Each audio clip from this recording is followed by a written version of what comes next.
rise up to defend the Christian faith wherever there is an onslaught against the faith. How many of us can confess Christ if you have the opportunity to do so before the United Nations?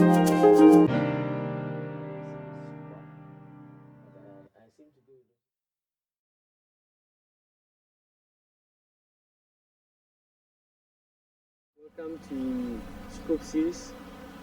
Emmanuel Agyei Kwafo, and I want us to look at the apologist Origen. I want us to assess how he influenced the world around him with his life, and then see what we can do as Christian apologists in our time. Origen was born in AD 184. He lived for just 65 years. So by 253 AD, he was dead. Probably people believe he was born in Alexandria in Egypt, born to a Christian father and mother, and taught by Clement of Alexandria. He grew up in a Christian home. At a very young age, the father was arrested, imprisoned, and was to be executed. This young man had the passion to die a martyr.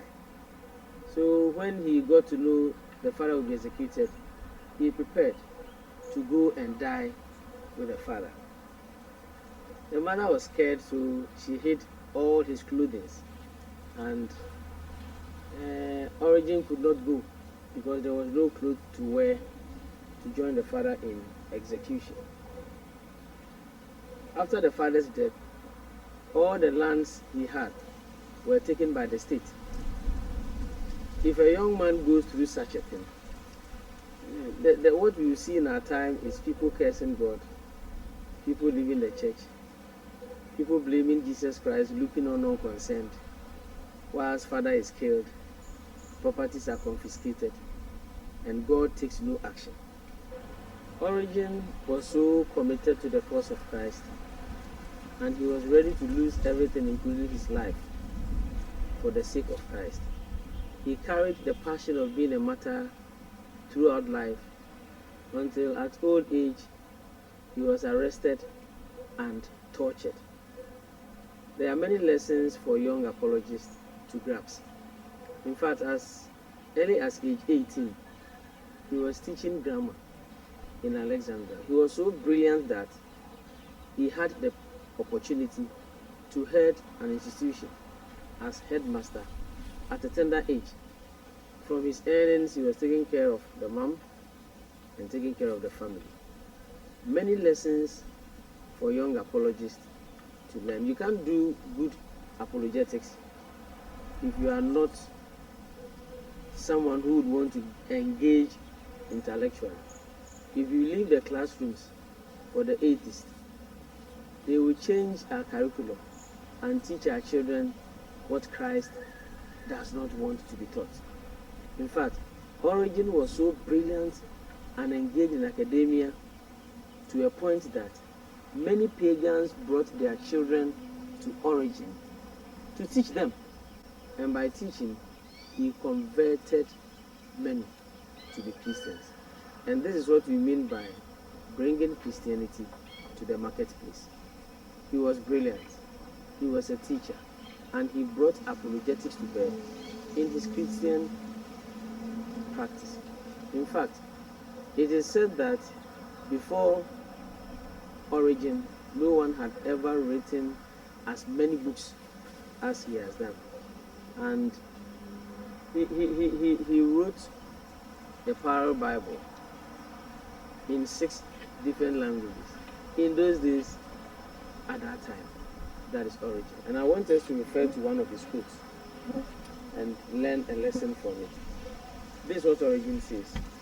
You will observe the difference between the crowds who simply followed Christ and Peter, and the others who gave up everything and followed him. 2 important things. So what he's saying is that within the crowd, you have 2 groups. One group who simply followed Christ and Peter, and the other group who gave up everything and followed him. And that is what an apologist does. In today's Christian journey, there are many, as Origen has said, who are following Jesus Christ, who are following the church just for the sake of following the church. Maybe they want marriages, maybe they want some form of breakthrough. But there are others, like Origen, who give up everything in life for the sake of the kingdom. In our institutions, people make dangerous statements against the church. Nobody speaks. In your banking hall, there is one manager who is always accusing Christ. You can't speak.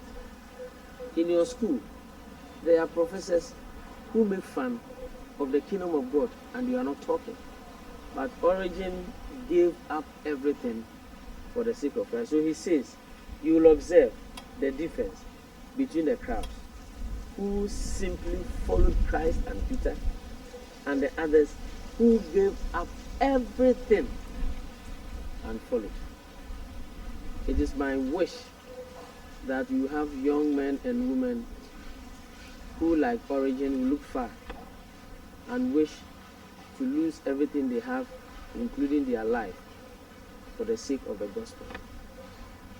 But, like our director has been affirming, we must engage in apologetics ethically. Apologetics doesn't mean bringing out stones and machetes and guns fighting, but it is engaging with ideas, engaging with philosophies ethically.